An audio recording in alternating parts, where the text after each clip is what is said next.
Bonjour, nous sommes le jeudi 15 janvier 2015 et je vais vous parler de la question de la liberté. C'est un sujet, le mot n'a pas souvent été utilisé par moi dans mes vidéos et pourtant il est synonyme dans mon esprit de vacuité, de vide. Pour être libre, il faut avoir le vide. Et donc, ça s'oppose au plein.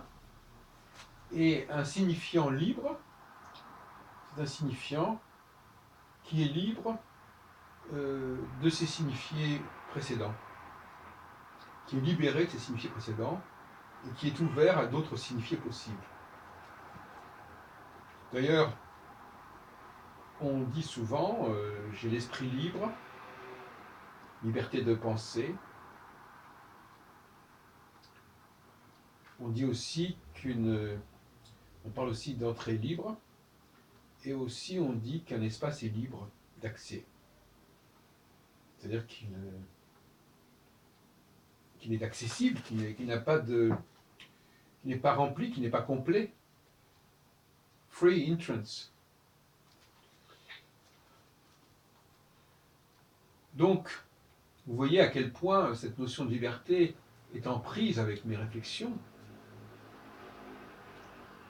Et par conséquent, il ne sera pas difficile de les connecter. Je me permets à ce sujet, à ce propos, de faire des observations, à savoir que parfois, les gens connectent des notions qui sont totalement différentes parce qu'elles sont désignées ou qu'elles désignent le même signifiant, et inversement des notions qui sont très proches, mais qui sont désignées par des signifiants différents, ne sont pas mises en connexion, mises en contact. Voyez-vous, le problème, il est double en fait. On connecte ce qui n'a pas à être connecté et on ne connecte pas ce qui devrait être. Tout cela parce que l'on donne trop d'importance aux anciens signifiants, aux anciens signifiés, et qu'on n'a pas justement la liberté de renouveler leur contenu de fond en comble, par le biais d'un consensus qui, au début, est effectivement relativement circonscrit, mais qui peut s'étendre, s'expanser, jusqu'à concerner tout le monde, en fait.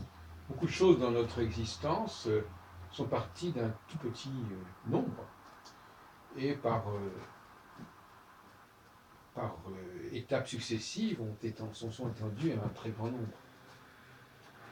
Donc, liberté, égalité. Alors, comment peut-on coordonner ces deux termes, si on veut, qui appartiennent à la fameuse devise française liberté, égalité, fraternité? Je crois que j'en ai parlé il y a longtemps.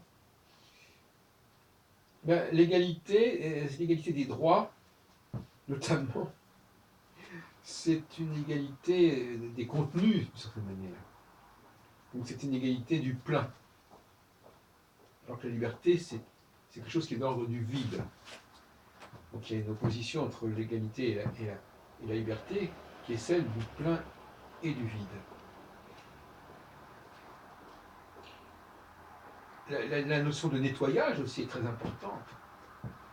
Parce que si on ne nettoie pas un signifiant, c'est-à-dire un récepteur, un réceptacle, eh bien, il n'est pas libre d'accueillir de nouveaux contenus, puisqu'il est encore marqué par les anciens contenus, donc il va les contaminer, il va les corrompre. Donc faire le vide en soi, c'est accéder à une certaine liberté. Ne pas se laisser impressionner par les signifiés déjà octroyés à un signifiant, c'est faire acte de liberté. Absolument. Donc le philosophe ne saurait être libre que s'il est libre par rapport au signifiant. Donc s'il est capable de recharger loading en anglais, de recharger le signifiant à sa guise, ou en tout cas du fait d'un consensus avec son entourage, avec les gens, ses interlocuteurs. Et il faut qu'il libère quelque part le signifiant de ses signifiés, de façon à ce que le signifiant soit propre et puisse servir à autre chose. La femme d'ailleurs enceinte, qui est libérée par la naissance, par l'accouchement, va pouvoir accueillir une nouvelle semence sans que ce qui s'est passé avant n'empiète sur l'avenir. La liberté, c'est aussi se préparer à l'avenir en n'étant pas prisonnier du passé, c'est-à-dire en n'étant pas chargé par des initiatives préalables, antérieures, qui n'ont plus lieu d'être et qui ont fait long feu. Comme je le disais tout à l'heure, la liberté, c'est aussi de dire que, par exemple, de faire tel et tel rapprochement entre des signifiants totalement différents dans leur forme, mais que l'on associera éventuellement parce qu'ils recouvrent à un moment donné, ponctuellement, des notions qui sont proches.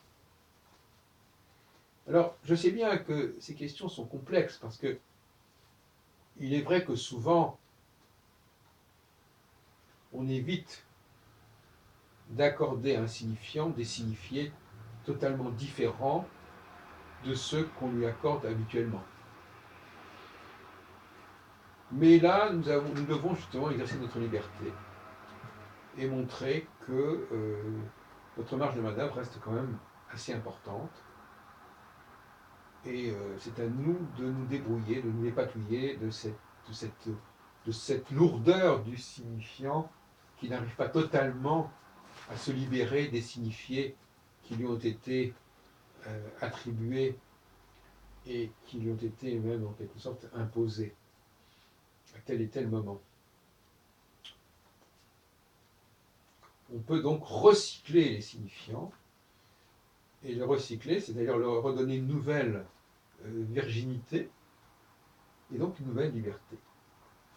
Car la virginité, c'est une forme de liberté, comme la potentialité, la puissance, c'est une liberté, alors que le passage à l'acte, c'est déjà une façon de renoncer à cette liberté. Et donc, pour revenir à Leibniz, quand Leibniz dit que Dieu choisit entre entre les différents mondes possibles, il choisit le meilleur entre les différents mondes possibles, eh bien, là, il renonce à une certaine forme de liberté. Cette liberté qui était permise, c'est comme le signifiant qui renoncerait à la totalité des signifiés et qui n'en choisirait qu'un. Dans ce sens-là, Dieu, le signifiant, est Dieu. C'est-à-dire qu'il est potentiellement, il peut représenter n'importe quoi. Mais il faut choisir. Et c'est un peu ce que dit Saussure par certains côtés. C'est-à-dire, effectivement, il y a un arbitraire du choix, l'arbitraire du signe. Il faut choisir, à un moment donné, parmi tous les possibles qu'on peut accorder à un signifiant, à un mot, il faut choisir lequel est le plus approprié, lequel on va tout simplement préférer. Élire.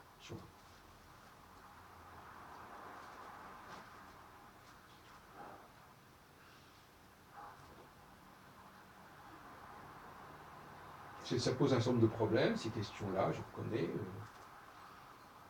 Mais, parce que, vous savez, ce qui me gêne un petit peu dans ce genre d'entretien, c'est que on peut difficilement désigner les signifiés que par des mots. Et donc le signifiant aussi est désigné par un mot. Si on parle d'objet, à la limite, on peut dire un icône, on peut dire une chaise. Mais si j'emploie le mot chaise, je vais déjà employer un mot. Et c'est un mot qui peut lui-même être un signifiant, etc., etc. Donc là, nous avons une aporie que je ne chercherai pas à résoudre tout de suite, à savoir que je vais employer des mots aussi bien pour désigner le signifiant que le signifié. Ou si l'on préfère, je vais satelliser un certain nombre de mots autour d'un mot principal, ce que j'appelle la révolution copernicienne, dans un texte que j'ai publié il y a quelques heures sur nofim.unblog.fr. Et je disais qu'effectivement, le signifiant doit être central, les signifiés tournent autour, gravitent autour, et certes, on peut les désigner par des mots, mais ce sont des mots satellites, c'est-à-dire ce sont des mots qui sont en quelque sorte comme des planètes autour du Soleil.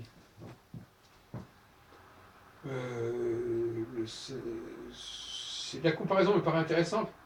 Le rapport signifiant-signifié pourrait être en fait le rapport entre l'étoile et la planète. Ça me plaît beaucoup, puisqu'en astrologie, j'étudie les rapports entre la planète et les étoiles, entre Saturne et les étoiles fixes royales. Donc, ça ne pose pas de problème. Le signifiant serait l'étoile, le Soleil est une étoile, rappelons-le, et le signifié serait les planètes qui seraient autour de l'étoile. D'ailleurs, on trouve le même schéma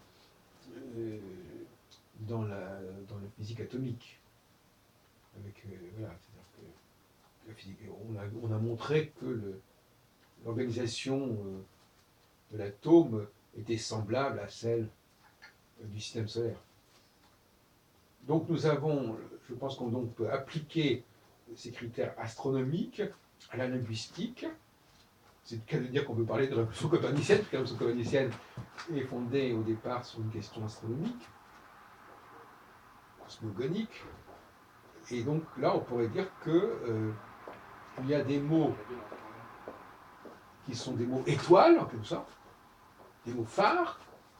On va mettre ce mot phare au centre. Et puis, il y a des mots qui sont des planètes, qui sont des satellites, qui sont des lunes, en quelque sorte, et qu'on va mettre autour.